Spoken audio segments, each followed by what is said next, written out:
I started creating content way back when I was 18 or 19 years old. And now I've got all the gear, I've got a team, I've got all these great things, and I really don't have to think about much other than talking. But I remember when I started filming content, I had 1/20th of the confidence I have right now in front of the camera. My partner, Emma, used to have a little Sony cam that she would take photos on. She used to set it up in the lounge room for me. I would sit on the lounge. She wasn't allowed to stand near me because I would get embarrassed. So she used to have to go in the bedroom. I would sit on the lounge. I used to do a series called Back on the Couch, where I would record something that I was learning, something that I was experiencing, something that had happened to me in relation to property and investing, and I would put that out once a week. If I look back at those videos now, they are so cringeworthy, it is funny. I'm not too hard on myself, but even I think they're bad. They were the starting steps, and I've done a video on decisions and how you have to make decisions. That was a key decision. It was me listening to Gary Vaynerchuk religiously. I used to drive a grader in the mines. Every day I'd be listening to The Property Couch, I'd be listening to Gary V, I'd be listening to all these people. I took action. I made the decision not to listen to their shit, but to actually put it into action. And Gary V was all around build a brand,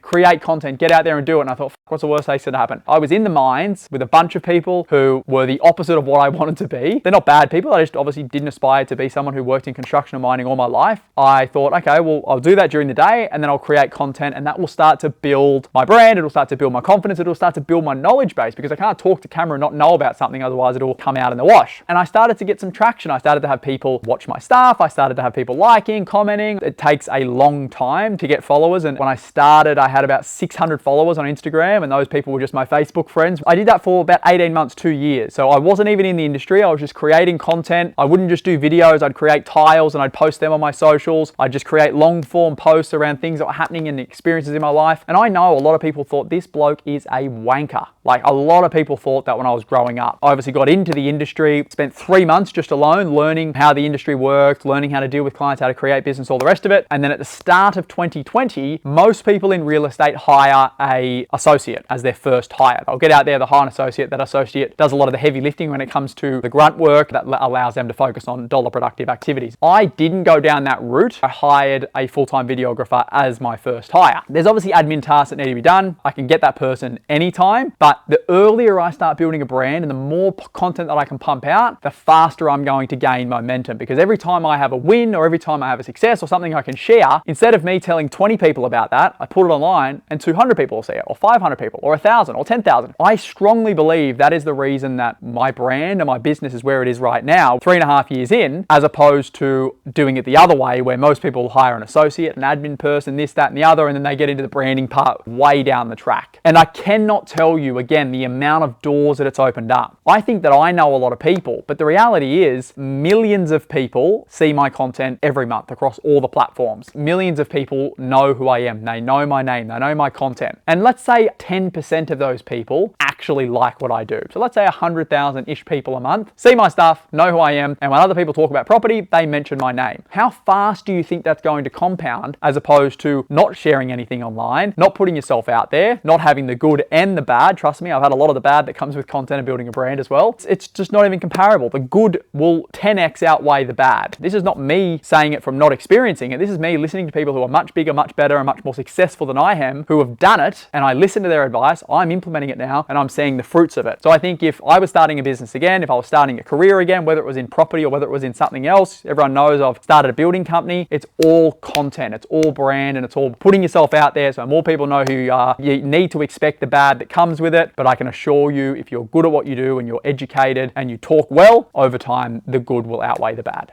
If you don't grow up around successful people and you want to get from where you are right now to where you want to be, from what I've found, the people who I know in my life are going to open many, many, many more doors for me than the knowledge that I have in my head. I get asked this question every time I put a little question box up. How do I network? How do I get to meet people? The reality is you just need to start by speaking to new people. The first thing that I started to do was I started to go to seminars where I was listening to property people. Other people in the crowd were also people who were interested in property. You have a conversation and you meet one or two two people, you go home, you think your life's not going to change that dramatically, but you need to do it like everything in life consistently, and that compounds over time. Then I started to go to bigger events. You know, I went to, say, Gary Vaynerchuk and Grant Cardone. I listened to them speak. I used to message people on social media, and 99% of the time they wouldn't reply, but the 1% that they would, I'd try and build conversation with those people and then try and catch up with them in person. And I cannot tell you the amount of people over the last 5 years that I have met with for a coffee or caught up with or jumped on the phone with. The reality is I didn't have a great deal many years ago to add to these people's lives, but I just wanted to jump on the phone, introduce myself, chat to them, see what I could do in their life. Obviously that starts to build a relationship. And that's why for the most part, when people message me on social media, it may take me a few days or a few weeks to get back to it, but I get back to, I would say, 95 to 99% of every person that messages me. Sometimes if I'm busy and I'm doing it in the middle of something, they're very short answers. And sometimes if I'm free and I've got free space in my head, I leave very detailed messages. And if I was someone starting again today, that is exactly how I would start. I would start by finding people who I resonate with, finding people who I'm inspired by, trying to reach out to those people. Now, they don't need to be your Mark Zuckerbergs of the world or the Melanie Perkins, who's a founder of Canva. These people are going to be very, very hard to crack. But there's a lot of very, very successful business people and property people and whatever niche you're interested in who run 5, 10, 15, $50 million a year businesses, don't have huge social presences. And if you message them online, there's a very, very good chance they're going to get back to you because they probably don't get a lot of messages. That's how I would start. I would start by messaging. I would start by going to events. I would start by getting out there. Once you meet people, trying to build off the back of those relationships. If I think about the amount of doors and opportunities that have been opened for me just simply due to the people who I know and the people who know me, and I'm going to do another video on branding and how that's been such an important part of my business life. If you're starting today and you're wondering how I would do it, I would literally start getting online. I would be following the people that I want to follow and that I'm inspired by. I'd be liking their stuff. I'd be commenting. I'd be using their services if I could. Chris Gray, I used his buyer's agent service to buy me a property, not because I needed to, but because I wanted to get closer to their inner circle. I'd be doing everything I could to meet as many people as I could, which then gives me as much control as possible to start building out a really good network. The more that you do that, again, consistently, it'll compound. Someone will ring you, someone will ask you a question, you'll get invited to something, and that one event or that one connection that you have can literally change the trajectory of your life. And I'm living proof of that.